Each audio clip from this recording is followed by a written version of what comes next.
Hello everybody.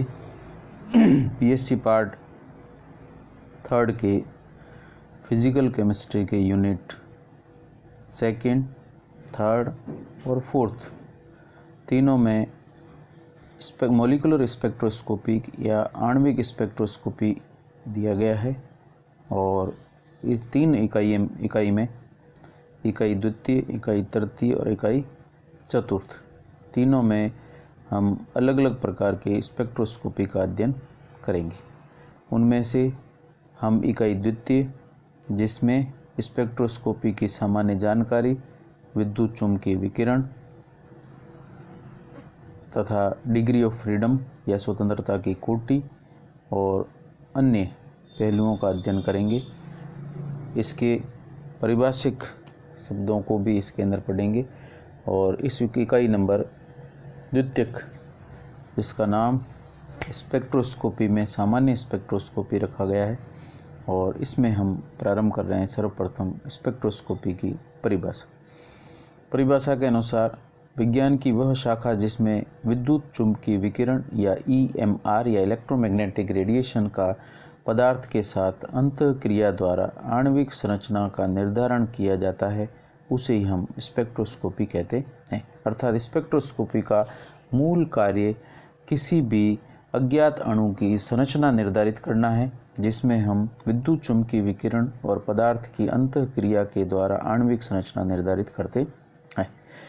विद्युत चुम्बकीय विकिरण किस तरीके से परिभाषित की जाती है, प्रकृति क्या है, उसको हम लेके चल रहे हैं। विद्युत चुम्बकीय विकिरण ऐसे विकिरण जिनमें विकिरण के गमन की दिशा के लंबवत विद्युत व चुम्बकीय क्षेत्र समकोण पर कंपन करते हुए गति करते हैं, उन्हें विद्युत चुम्बकीय विकिरण कहा जाता है। उसको हमने यहाँ पर चित्र के रूप में प्रदर्शित किया है, जिसमें 3 अक्ष बना रखे हैं, X, Y और Z। यदि Z अक्ष में विद्युत चुम्बकीय विकिरण के गमन की दिशा को प्रदर्शित किया गया है, तो इसके X अक्ष में चुम्बकीय क्षेत्र X अक्ष के समानांतर और Y अक्ष के समानांतर विद्युत क्षेत्र दोनों आपस में एक दूसरे के समकोणीय स्थिति पर कंपन करते हुए विद्युत चुम्बकीय विकिरण की दिशा में गमन करते हैं या उनके साथ साथ चलते। अर्थात ऐसे विकिरण जिसके लंबवत विद्युत और चुम्बकीय क्षेत्र समकोण स्थिति पर कंपन करते हुए गति करते हैं, ऐसे विकिरणों को ही हम विद्युत चुम्बकीय विकिरण कहते हैं। विद्युत चुम्बकीय विकिरण की कुछ प्रकृति यहाँ पर दी गई है, जिसमें विद्युत व चुम्बकीय क्षेत्र लंबवत व समतलीय स्थिति में कंपन करते हैं। विकिरण विद्युत व चुम्बकीय क्षेत्र द्वारा विचलित होती है। यह विकिरण प्रकाश के वेग से गतिशील होती है, जिनका वेग c = 3.1 × 10⁵ मीटर प्रति सेकंड होता है। विकिरण के गमन हेतु माध्यम की आवश्यकता नहीं होती है, अर्थात विद्युत चुम्बकीय विकिरण निर्वात में भी गमन कर सकती है। सामान्य तरंगों के लिए माध्यम की आवश्यकता होती है, जबकि विद्युत चुम्बकीय तरंगों के लिए गमन हेतु माध्यम की आवश्यकता नहीं होती है। यह विकिरण विभिन्न तरंगदैर्ध्य की विकिरणों का समूह है, जिन्हें लैम्ब्डा के मान की सहायता से अलग अलग नाम से प्रदर्शित किया जाता है। अर्थात लैम्ब्डा की एक निश्चित परास के अनुसार इनको अलग अलग नामों से दर्शाया जाता है। विद्युत चुम्बकीय विकिरणों का केवल दृश्य क्षेत्र ही नग्न आँखों द्वारा देखा जा सकता है, जिसमें 7 रंग होते हैं जो सम्मिलित रूप से श्वेत प्रकाश का निर्माण करते हैं। यह विकिरण सभी विकिरण नियमों का पालन करती हैं, जिनकी ऊर्जा, आवृत्ति व तरंगदैर्ध्य में निम्न संबंध होता है। अर्थात E न्यू के समानुपाती, विकिरण ऊर्जा आवृत्ति के समानुपाती होती है।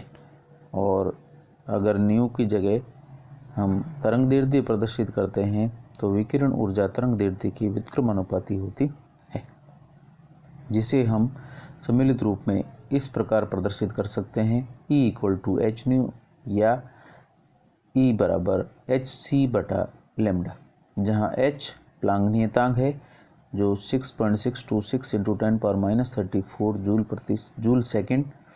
c वेलोसिटी ऑफ रेडिएशन या विकिरण का वेग है, जो 3 × 10⁸ मीटर प्रति सेकंड के रूप में दर्शाया जाता है। यह संबंध प्लांक विकिरण संबंध भी कहलाता है, जो कि यूनिट 1 के अंदर हमने पहले ही पढ़ रखा है। विद्युत चुम्बकीय स्पेक्ट्रम। एक हमने लिया था विद्युत चुम्बकीय तरंग और उसकी प्रकृति, और अब हम ले रहे हैं विद्युत चुम्बकीय स्पेक्ट्रम। इसकी आवश्यकता होगी और ये शॉर्ट क्वेश्चंस के रूप में पूछा भी जाता है। विद्युत चुम्बकीय विकिरणों को लैम्डा या एप्सिलॉन के निश्चित क्रम में व्यवस्थित करने, ऊर्जा के निश्चित क्रम में व्यवस्थित करने पर निम्न विद्युत चुम्बकीय स्पेक्ट्रम प्राप्त होता है, जिसमें विद्युत चुम्बकीय विकिरणों को क्रम में व्यवस्थित करके इस रूप में दर्शाया गया है, जिसमें बाएं से दाएं जाने पर तरंगदैर्ध्य का मान निरंतर बढ़ेगा जबकि ऊर्जा का मान लगातार घटेगा, जिसमें सर्वाधिक उच्चतम ऊर्जा युक्त विकिरण कॉस्मिक विकिरण है और न्यूनतम ऊर्जा युक्त विकिरण यहाँ पर प्रदर्शित की गई है वो रेडियो तरंगें हैं। और क्रम से अगर प्रदर्शित करें तो कॉस्मिक रेस सबसे अधिक ऊर्जा युक्त, उसके बाद गामा रेज, उसके बाद एक्स रेज, उसके बाद यूवी रेज दृश्य विकिरण, उसके बाद विजिबल VIS रेज, IR अवरक्त विकिरण, माइक्रोवेव्स और रेडियो वेव्स। इस तरीके से इनको हमने क्रम से व्यवस्थित किया है। स्पेक्ट्रम के क्षेत्र, यहाँ पर जो अलग अलग क्षेत्र में विकिरण दे रखी है उनकी परास और उनके उपयोगों को प्रदर्शित किया गया है, जिसमें पहली विकिरण कॉस्मिक विकिरण, जिसकी परास तरंगदैर्ध्य के रूप में प्रदर्शित की गई है 5 × 10⁻⁻5 से 10⁻³ नैनोमीटर तक इसकी परास है। इसके मध्य के तरंगदैर्ध्य को हम कॉस्मिक रेडिएशन कहते हैं। तीसरे में इसके उपयोग या प्रकृति दे रखी है। यह अनुपयोगी विकिरण है, घातक प्रभाव दर्शाती है, अतः इसका उपयोग आणविक अध्ययन में कहीं पर भी नहीं किया जाता है।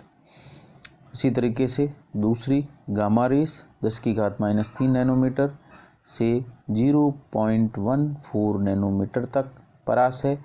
इन विकिरणों का उपयोग नाभिकीय विखंडन के अंदर किया जाता है। तो नाभिकीय विखंडन में ये विकिरण उपयोग में आती है या नाभिकीय विखंडन में ये विकिरण उत्सर्जित होती है। तीसरी है एक्सरे, जिसकी परास 0.01 नैनोमीटर से 15 नैनोमीटर तक, और इसका उपयोग क्रिस्टल अध्ययन हेतु किया जाता है, जिसमें एक्सरे विवर्तन की सहायता से क्रिस्टल की आकृति और उसकी संरचना का निर्धारण करते हैं।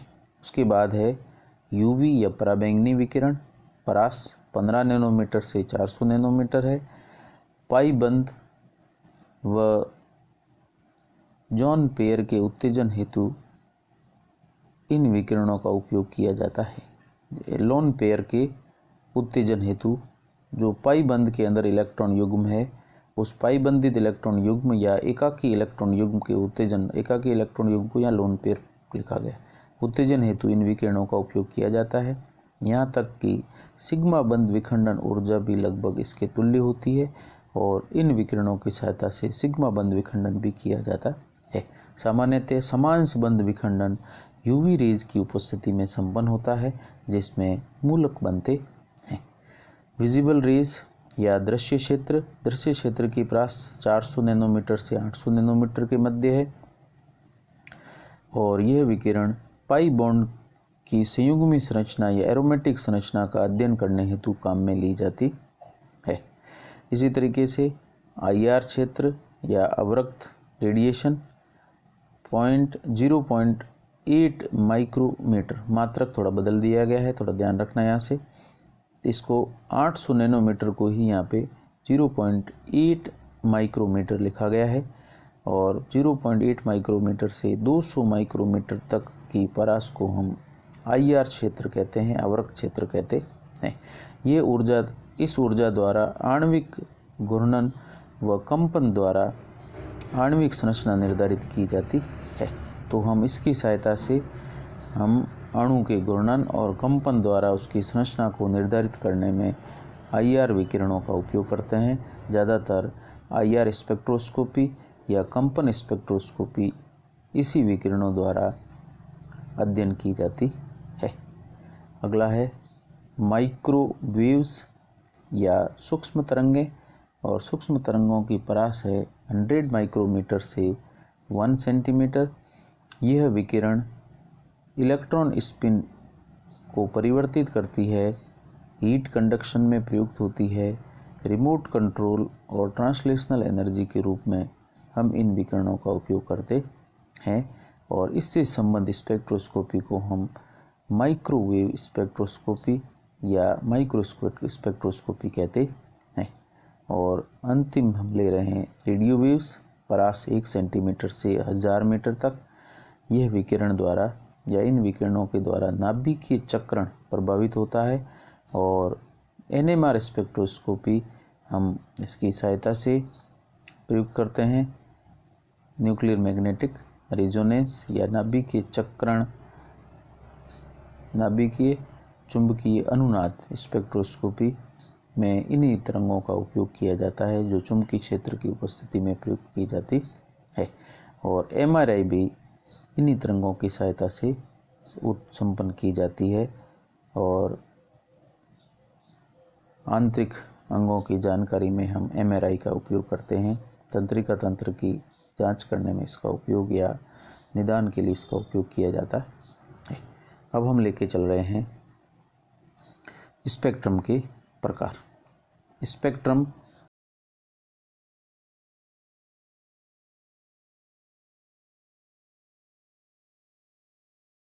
दूसरा है उत्सर्जन स्पेक्ट्रम। अवशोषण स्पेक्ट्रम में विकिरण किसी पदार्थ पर आपतित की जाती है और उस पदार्थ द्वारा विकिरणों का अवशोषण होता है और शेष विकिरण परावर्तित कर दी जाती है या आर पार बिना अवशोषित किए छोड़ दी जाती है। और प्राप्त उत्सर्जित विकिरण या आर पार निकलने के बाद अवशोषण से बची विशेष विकिरणों का अध्ययन कर हम उस पदार्थ की प्रकृति को ज्ञात करते हैं। इसी तरीके से उत्सर्जन स्पेक्ट्रम है तो पदार्थ को उच्च ताप पर गर्म किया जाता है और गर्म करने के बाद उसको स्वतः ही धीरे धीरे ठंडा होने देते हैं और इस स्थिति में जो विकिरण उस गर्म पदार्थ या उच्च ताप पर पदार्थ से उत्सर्जित होती है ठंडा होते समय, उन विकिरणों को हम अध्ययन करके आणविक संरचना का निर्धारण करते हैं। तो पहला स्पेक्ट्रम है अवशोषण स्पेक्ट्रम। किसी पदार्थ से विद्युत चुम्बकीय विकिरण प्रवाहित करने पर निश्चित तरंगदैर्ध्य पदार्थ द्वारा अवशोषित होकर फोटोग्राफिक प्लेट पर काले धब्बे उत्पन्न करते हैं। इन धब्बे युक्त प्लेट को ही अवशोषण स्पेक्ट्रम कहा जाता है। अवशोषण प्रक्रिया द्वारा आणविक संरचना का अध्ययन अवशोषण स्पेक्ट्रोस्कोपी कहलाता है। अवशोषण प्रक्रिया के द्वारा यदि किसी अणु की संरचना का अध्ययन किया जाए तो उसे हम एब्जॉर्प्शन स्पेक्ट्रोस्कोपी या अवशोषण स्पेक्ट्रोस्कोपी कहते हैं। सेकंड पार्ट है उत्सर्जन स्पेक्ट्रम। उच्च ताप तक गर्म किए गए किसी पदार्थ से उत्सर्जित होने वाली विकिरणों की तरंगदैर्ध्य युक्त स्पेक्ट्रम उत्सर्जन स्पेक्ट्रम कहलाता है और उत्सर्जित विकिरणों के अध्ययन द्वारा आणविक संरचना का निर्धारण करने की प्रक्रिया उत्सर्जन स्पेक्ट्रोस्कोपी कहलाती है। स्पेक्ट्रम मुख्यतः 3 प्रकार की संरचनाओं का निर्धारण करते हैं, जिसमें से पहला है सतत स्पेक्ट्रम, दूसरा रेखीय स्पेक्ट्रम, तीसरा है बैंड स्पेक्ट्रम। जिसमें सतत स्पेक्ट्रम दृश्य क्षेत्र के 7 रंगों का समूह या इंद्रधनुष सतत स्पेक्ट्रम को प्रदर्शित करता है, जिसमें एक रंग की परास खत्म होने से पूर्व दूसरे रंग की परास प्रारंभ हो जाती है और देखने पर दोनों रंग एक दूसरे पर अध्यारोपित होते हुए दिखाई देते हैं। इस प्रकार के स्पेक्ट्रम को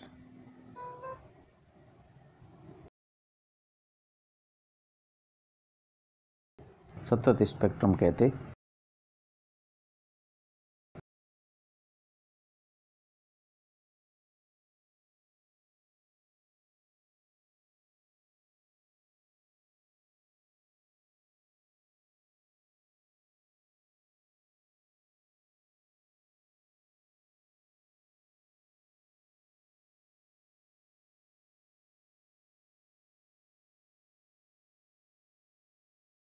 स्पेक्ट्रम के रूप में दर्शाया जाता है और बैंड के रूप में प्राप्त होता है, अर्थात आणविक स्पेक्ट्रम बैंड स्पेक्ट्रम के रूप में प्रदर्शित होता है। अब हम ले रहे हैं स्पेक्ट्रम के आधारभूत लक्षण। अगली कक्षा के अंदर हम स्पेक्ट्रोमीटर के आधारभूत लक्षणों का अध्ययन करेंगे।